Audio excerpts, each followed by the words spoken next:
In the previous video, we just answered one question in the 2024 paper 1 GCE, the one they just wrote. So I'm just continuing from where I left in the previous video, and this time we are going to start with question number 2. So question number 2 is asking us to simplify 4 brackets x minus 2 plus 3 brackets 2x minus 3.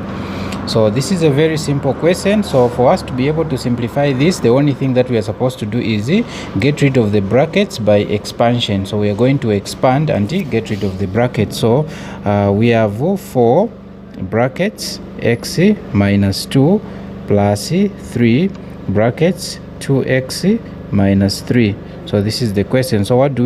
We are going to expand. So we multiply 4 with whatever is inside the bracket. So 4 times x, this is going to give us 4x, and 4 multiplied by negative 2, this is going to give us negative 8. Then we go this side. So on the other side we are going to do the same. So we take it as positive 3. So positive 3 is going to multiply whatever is inside the brackets. So this is going to be positive 3 multiplied by 2x. This is going to be positive 6x, and positive 3 multiplied by negative 3, positive by negative will give you a negative. So this is going to be negative 9. So at this stage we need to collect the like terms. So if you can see, this is 4x and this is 6x, which are like terms, and negative 8 and negative 9, they are also numbers which are like terms. So we're going to say 4x plus 6x, then minus 8 minus 9. So 4x plus 6x, 4x plus 6x, the answer is 10x, and negative 8 minus 9. So when you're adding same signs, the answer should be negative as well, and then you maintain the same sign. So this is going to be negative 17. So this is our final answer. So we have 10x minus 17 as our final answer.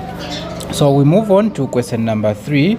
So question number 3 was a very simple question. It was a quadratic equation. So we were asked to solve the equation 3x minus 5 in brackets, then x plus 2 in brackets equal to 0. So the mistake a lot of people will make is when you have such a question, you start expanding. This is very straightforward. So whenever you are given such a question, there is no need to expand. The only thing that you are going to do is we are just going to say 3x minus 5, and we have x plus 2 equals to 0. So since we have two brackets, what this simply means is just say 3x minus 5 equals to 0. Then again equate the x plus 2 equal to 0. So the second one will be x plus 2 equals to 0. So what are you going to do? Solve this separate and solve the other one separate. So I'll start with this one. So this is going to be 3x equals to 0. The 5 will go the other side, which will be plus 5.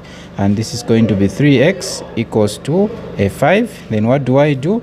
I'll need to divide by 3 both sides so that I get rid of the 3. So 3 this side and 3 the other side. So my x is equal to 5 over 3. So it is up to you. If you want, you can leave it as 5 over 3, or you can divide the 3 into 5, which will give you a 1 with a remainder of 2 over 3. So this is our first answer. So we go to the second equation that we add. So we have x equals to 0 plus c. So if you can see, this is positive. So when it goes the other side, it's going to be negative. So it's going to be 0 minus 2.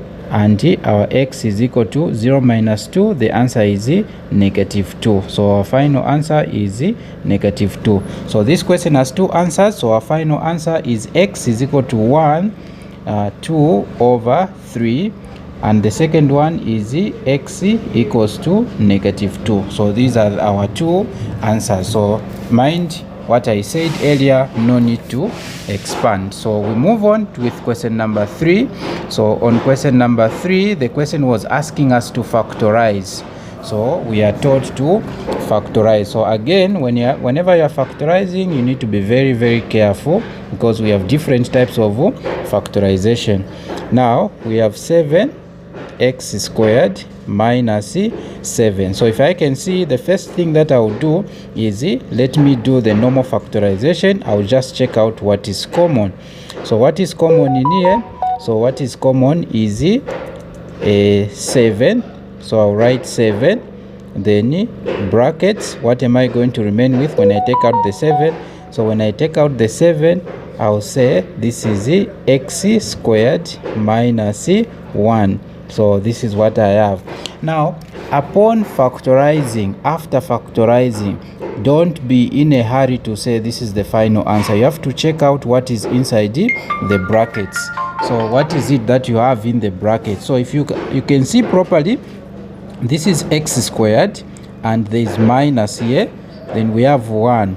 So you have to check if it is a difference of 2 squares. So a difference of 2 squares, we have this x squared is a square, and the 1, quite alright, there's no squared, but you can make it as a square because 1 is a perfect square. So you're going to write it as 7, then x squared minus 1 squared. 1 squared is the same as 1. So what do you do when you have a difference of 2 squares? So whenever you have a difference of 2 squares, when you have a squared minus b squared, factorizing this is the same as a plus b, then a minus b. So we use this concept here. So we're going to say 7, then this is x squared minus 1 squared, which is x plus 1, then brackets x minus 1. So this is our final answer. So our final answer is simply 7 brackets x plus 1 and another bracket x minus 1. So this is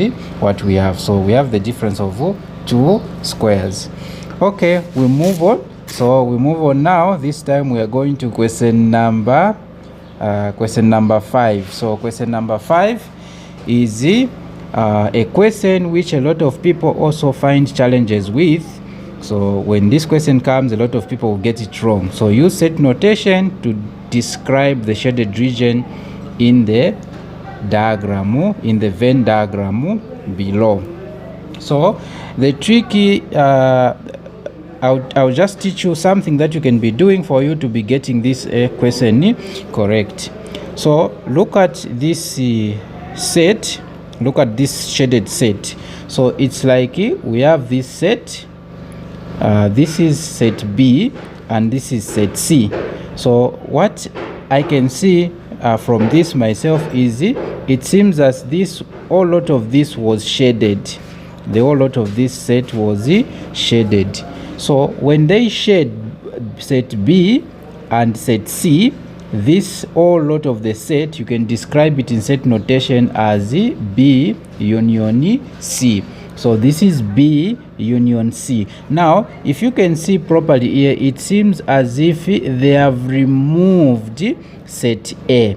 So from B union C, we have removed set A. So removing is the same as intersection. So the whole lot of this set is going to be B union C.